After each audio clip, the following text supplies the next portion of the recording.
Trading বার্তায় আপনাদের সকলকে ওয়েলকাম জানিয়ে আজকে খুব ইম্পর্টেন্ট একটা টপিক নিয়ে আপনাদের সঙ্গে আলোচনা করব এবং এই টপিকটা আমাদের যে 10 AM স্ট্র্যাটেজি, সেই স্ট্র্যাটেজির জন্য তো আমাদেরকে ফলো করতেই হবে। তাছাড়াও আমরা যারা প্রাইস অ্যাকশন ফলো করি তাদের ক্ষেত্রেও কিন্তু এটা খুবই গুরুত্বপূর্ণ এবং শুধুমাত্র স্টক ট্রেডিং এর জন্য নয়, স্টকে অপশন ট্রেডিং বলুন, ইন্ডেক্সে অপশন ট্রেডিং বলুন, সমস্ত ক্ষেত্রে কিন্তু এটা একটা গুরুত্বপূর্ণ ভূমিকা পালন করবে আপনার প্রফিটেবল ট্রেডার হবার জার্নিটাতে। তাহলে আমরা শুরু করে দিই। প্রথম যে পয়েন্টটা সেটা হচ্ছে যে আমাদের কি প্রত্যেক দিন ট্রেডিং করাটা জরুরি? তেমন কিন্তু নয়, কিন্তু আমরা সেটাকে কন্ট্রোল করতে পারি না। আমাদের টার্গেট হওয়া উচিত যে মাসের শেষে আমাদের যেন প্রফিট থাকে। তাহলে যে দিনগুলো আমাদের সব থেকে রিস্কি সেই দিনগুলো আমাদেরকে বাদ দিতে হবে যাতে লসের চান্সটা কমে যায়। মানে যে দিনগুলো বেশি রিস্কি হবে বা হাই রিস্কি হবে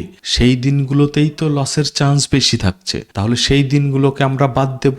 এখন প্রশ্ন হচ্ছে যে সেই দিনগুলো আমরা বুঝবো কিভাবে যে কোন দিনগুলো আমরা ট্রেড করব না? সেটা বোঝার অনেকগুলো উপায় আছে। যেমন প্রথমেই বলবো যে আমাদের যে মান্থলি এক্সপায়ারি, সে ইন্ডেক্সের মান্থলি এক্সপায়ারি হোক বা স্টকের মান্থলি এক্সপায়ারি হোক, সেই এক্সপায়ারির দুদিন আগে এবং তার পরের দিন, এই দিনগুলো প্রচন্ড হাই রিস্কি থাকে। কেন থাকে? মানে যারা ধরুন সুইং ট্রেডিং করে বা বড় পজিশনাল ট্রেডার, তারা হয়তো 2 মাস 3 মাস করে হোল্ড করে থাকে অনেক সময়। তো সেই ক্ষেত্রে তারা কি করে, যখনই মান্থলি এক্সপায়ারি চলে আসে তারা সেই মান্থলি এক্সপায়ারি থেকে পজিশন এক্সিট করে নেক্সট মান্থে নতুন করে এন্ট্রি করে, মানে রোল ওভার করে। তো সেই ক্ষেত্রে কি হয়, ধরুন কোন একটা স্টক থেকে রোল ওভার করলো, কারেন্ট মান্থ থেকে নেক্সট মান্থের পজিশন ক্রিয়েট করলো, তখন কি হয়, আমরা যেহেতু পিওর প্রাইস অ্যাকশন ফলো করি, যেমন ধরুন 10 AM স্ট্র্যাটেজি, সেখানে প্রাইস অ্যাকশন তার সঙ্গে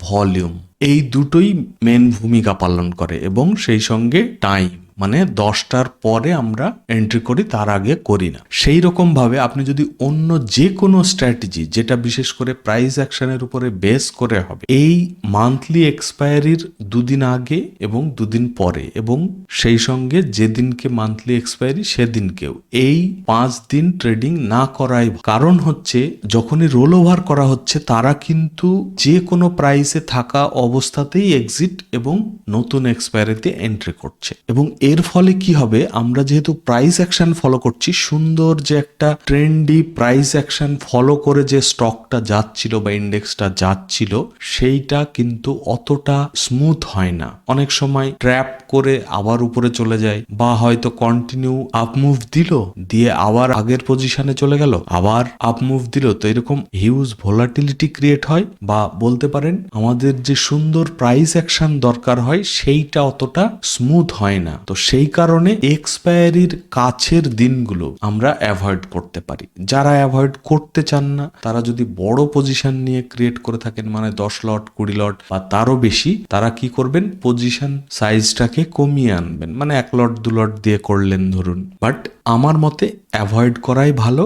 যদি অ্যাভয়েড একদমই না করতে পারেন, তার ক্ষেত্রে আপনাকে পজিশন সাইজটাকে কমিয়ে আনতে হবে, তাহলে আপনার লস হলেও কম লসের উপর দিয়ে বেরিয়ে যাবে। আর একটা কি করতে পারি, যারা ধরুন 1 লট দিয়েই ট্রেড করছি বা খুবই কম কোয়ান্টিটি নিয়ে ট্রেড করছি, তারা আর কত কমাবেন? সেই ক্ষেত্রে কি করতে পারেন, যে আমাদের যেমন 10 AM স্ট্র্যাটেজি কি করে আমরা 1:4 রেশিও ওয়াইজ প্রফিট বুক করার টার্গেট রাখি, সেই ক্ষেত্রে আর এত বড় পয়েন্ট ক্যাপচার না করে আমরা 1:2 এর দিকে নজর রাখতে পারি, মানে ছোটখাটো পয়েন্ট নিয়ে আমরা বেরিয়ে যেতে পারি। সেটা একটা করতে পারি। বাট আবারও বলবো, বেস্ট হয় যদি আমরা এই দিনগুলো অ্যাভয়েড করি। ঠিক আছে, আর কোন দিনগুলো অ্যাভয়েড করব?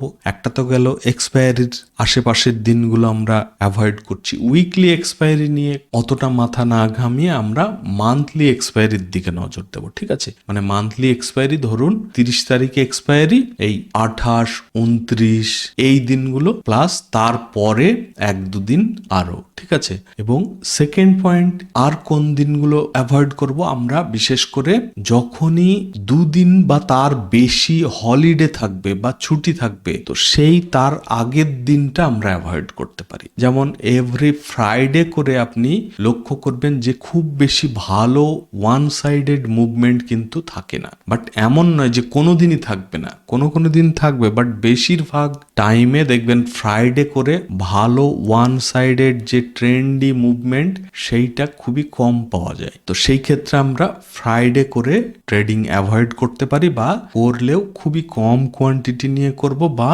ছোট পয়েন্ট নিয়ে আমরা বেরিয়ে যাব। ছোট পয়েন্ট মানে এমন নয় যে 100-200 নিয়ে বেরিয়ে যাব, মিনিমাম 1:2 আমরা টার্গেট রাখবো, ঠিক আছে। আর সেই সঙ্গে যখনই দুদিন বা তার বেশি হলিডে থাকবে, একদিন হলিডে থাকলে কোনো ব্যাপার না, বাট যখনই দুদিন বা তার বেশি হলিডে থাকবে, এবং এই কারণটা কি, দুদিন যে হলিডে থাকলে আমরা তার আগের দিনও অ্যাভয়েড করতে চাইছি, বা ফ্রাইডে আমরা অ্যাভয়েড করতে চাইছি, কারণ কি শনি রবিবার দুদিন ছুটি। তো এই ছুটি থাকলে দুদিন করে বা তার বেশি ছুটি থাকলে কেন আমরা তার আগের দিনকে অ্যাভয়েড করব ট্রেডিংটা? এর কারণ হচ্ছে যেহেতু দুদিন ছুটি আছে, তো যারা পজিশন হোল্ড করে থাকে তাদের পক্ষে ব্যাপারটা অনেকটাই রিস্কি হয়ে যায়। যেহেতু দুদিন ছুটি, সেই দুদিনে বিভিন্ন রকম নিউজ আসতে পারে।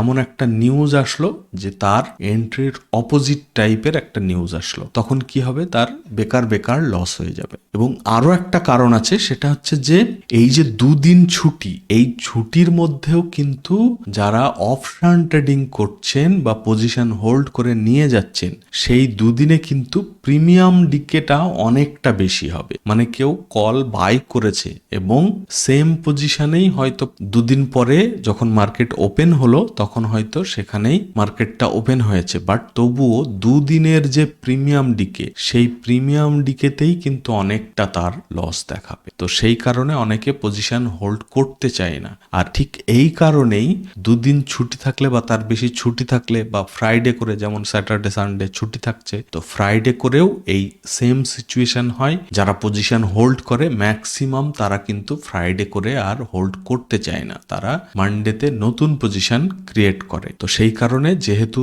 পজিশন হোল্ড করার টেন্ডেন্সি কিছুটা হলেও কমে যায়, সেই কারণে মুভমেন্টটা অতটা ভালো থাকে না, ঠিক আছে। তার মানে এই নয় যে একদম কোনোদিনই থাকবে না বা এইগুলো 100% আপনার কাজ করবে, বাট এই দিনগুলো হচ্ছে হাই রিস্কি, মানে আপনার লস হওয়ার চান্সটা বেশি থাকবে। তো যদি আপনার লস করার দিনগুলো আপনি অ্যাভয়েড করতে চান, তাহলে এই দিনগুলো একটু সাবধানে থাকতে হবে, চেষ্টা করবেন ট্রেড না করার। আর যদি একদমই আপনার পক্ষে কন্ট্রোল করাই মুশকিল, যে ট্রেড আমাকে পার ডে একটা করে করতেই হবে, সেই ক্ষেত্রে যেটা বললাম যে কোয়ান্টিটি কমিয়ে নিতে হবে, আর না হলে বড় টার্গেট না করে ছোট টার্গেট নিয়ে বেরিয়ে যেতে হবে। আচ্ছা, এবার আলোচনা করব নেক্সট পয়েন্ট নিয়ে।